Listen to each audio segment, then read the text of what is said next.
여러분 안녕하십니까. 누리 PD입니다. 자, 이번 대선의 향방을 결정할 TV토론, 1차 TV토론, 경제 분야 TV토론이 끝났죠. 자, 2차, 3차 사회 분야 토론, 그리고 마지막에 이제 정치 분야 토론인데요. 23일, 27일 이렇죠. 저녁 8시. 자, 그런데 이 토론이 끝나고 나서 말이죠. 이번 판세 분석이 이제 뒤집힐 가능성이 큰데요. 이재명이 의외로 허술하다. 압도적 지지율 1위라고 하는 시건방망 떨고 오만불손한 그런 태도를 보였다 이렇게 보고요. 그리고 대한민국을 이끌 만한 리더십이 없다라는 게 그 토론에서도 증명이 됐다라고 이제 보는 그런 시각입니다. 자, 그런데요. 저도 뭐 이 관련 영상을 벌써 올렸기 때문에 이제 중복되지 않는 범위 내에서요. 전 새누리당 대표 이정현 있잖아요. 이정현 전 새누리당 대표. 이 사람이 현재 선대위원장 중에 한 명이죠. 오늘 발언한 걸 들어보니까요. 김문수 후보의 완성이었다라고 하네요. 완성. 뭐 여러 가지 이유를 들어서 이제 그렇게 보고 있는데 이정현 의원의 이야기 중에 들을 만한 이야기들이 이제 많이 있더라고요. 일단 한번 같이 들어볼 생각인데, 자, 이 4인의 대결에서요. 뭐 단연 관전 포인트는 이재명을 주저앉힐 수가 있겠느냐 이거거든요. 저는 김문수 후보와 이준석의 협공으로 이게 가능하다라는 어떤 생각이 들었습니다. 생각을 넘어서 어쩌면은 진짜로 실현될 수도 있겠다라는 확신도 지금 드는데요.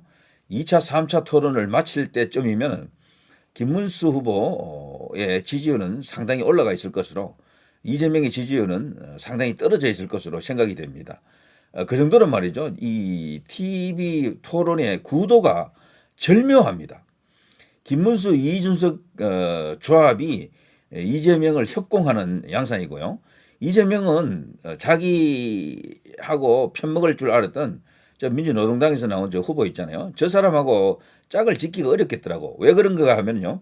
민노당에서 나온 저 사람은 너무 발언이나 이 내용들이 과격해요.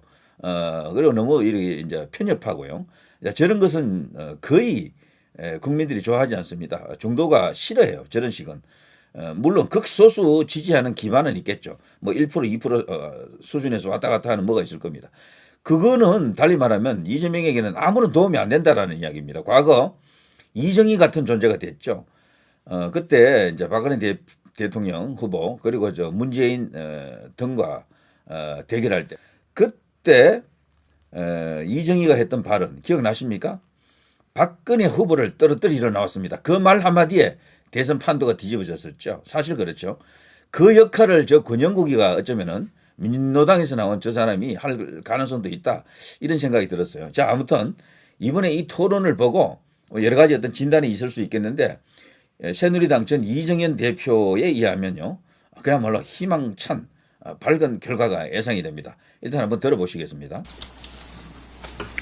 어제 경제 분야 TV 토론에 대해서 아주 간단하게 말씀드리겠습니다.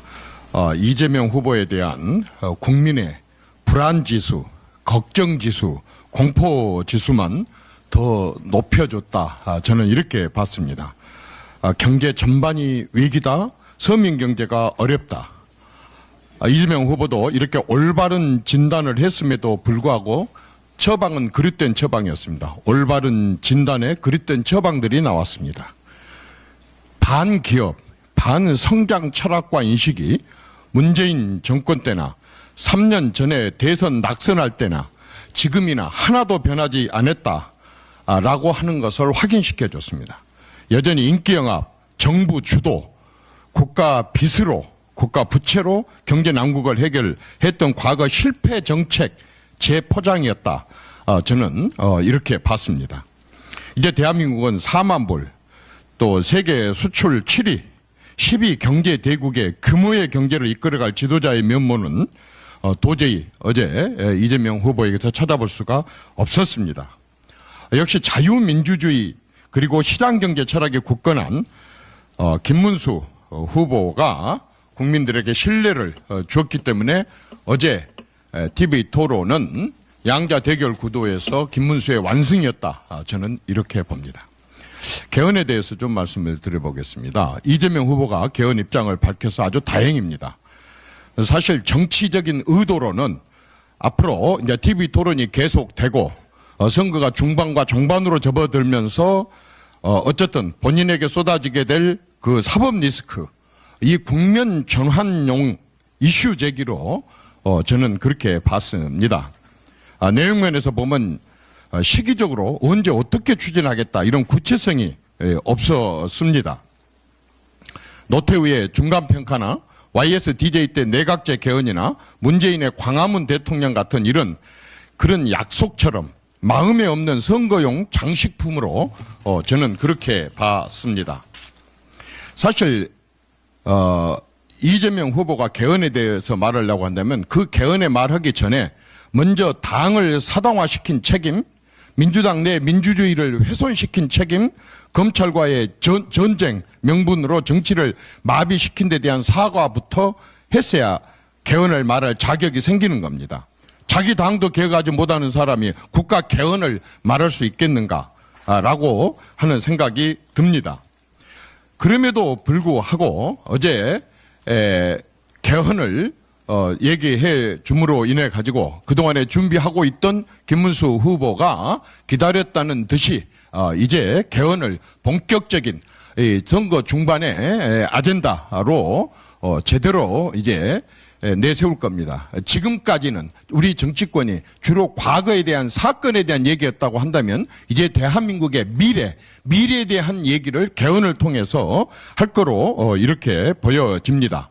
어저께 그 임기 단축 대통령제 4년 중임 안을 발표를 함으로 인해 가지고 한덕수 전 총리나 정대철 헌정회장을 포함한 헌정회원들, 이낙연, 손학규 이런 전 대표님들을 포함한 개헌 찬성 이 국민들이 상당히 성원과 지지가 기대되므로 이래 가지고 자연스럽게 개헌 연대의 빅텐트가 쳐질 것으로 예상을 합니다.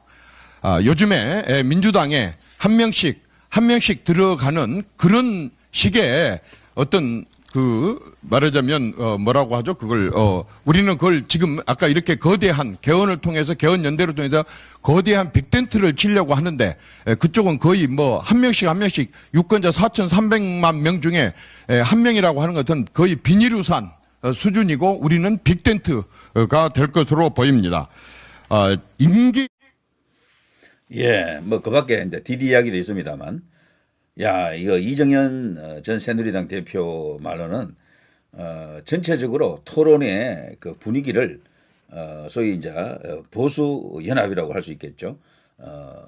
김문수, 이준석 연합팀이 이재명을 박살냈다, 뭉갰다 이런 이야기입니다. 그리고 그 최대 수혜자는 김문수 후보가 될 것이다, 완성했다라고 하는 것은요, 전체적인 맥락에서 큰 프레임을 이재명은요 한나라의 대통령이 되기 힘든 발언을 어제 많이 했습니다. 걸핏하면 극단적이다. 자기 확실한 해법이 없는 거야 이 사람은. 뭐 이도 아닌 저도 아닌 그냥 포퓰리스트야. 이런 사람은 일단 표부터 이제 바꿔보자는 식인데, 근데 이번에 이재명은 큰 실수를 많이 했습니다. 표가 가기가 힘들 것 같아요. 그리고 이준석이가 중간에서 끼어들어서 이재명의 그 허점을 여지없이 또 간파를 해버렸고 그거 논파했잖아요. 어제 이제 이재명이가 당황하는 건 많이 보셨죠? 이제 그런 점들이 그야말로 이제 지지율 1위답지 않은 꾀죄죄한 모습을 보였다, 이제 이런 생각이 들고, 자 아무튼 이 선거에서요 정치에서 가장 중요한 것은 포지션입니다. 포지션. 김문수 후보의 포지션이 지금 제일 좋아요.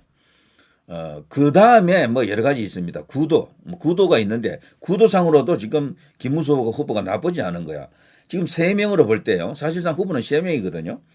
김문수 후보와 이준석 후보 이 두 사람의 연합 혹은 각계 약진이 지금 분진이죠. 분진 이렇게 지금 되고 있는데, 이런 것이 이재명을 박살을 내고 있습니다.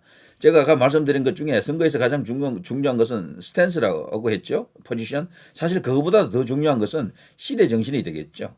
시대 정신이 뭡니까? 대한민국 다시 활기찬 성장의 나라, 발전하는 나라로 만들자라는 게 아마 지금의 시대 정신일 겁니다.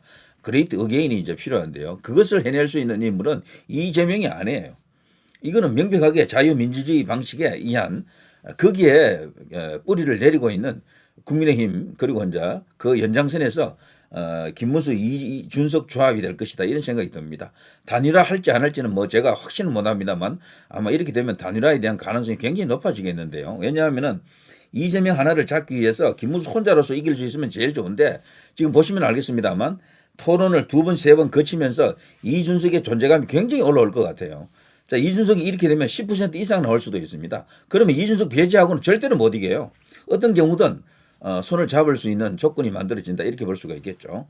어쨌거나 고무적입니다. 김문수 후보의 완성이었다라고 하는 목소리가 여기저기서 터지네요. 물론 좌파들은요 반대로 이야기하는 친구들이 있죠. 거기는 무조건 그렇게 갑니다. 마이 언니 이재명이죠. 자, 그것은 그들의 희망회로 희망 고문이고요. 어느 정도 객관적으로 본다 그러면은 누가 더 표를 얻었냐, 그 득점을 했느냐 본다면 이재명은 절대로 득점을 못했습니다. 많이 잃었습니다. 적어도 지지율 3%에서 5% 정도 떨어질 것이다 이런 생각이 드네요. 자, 누리 PD 김준희였습니다.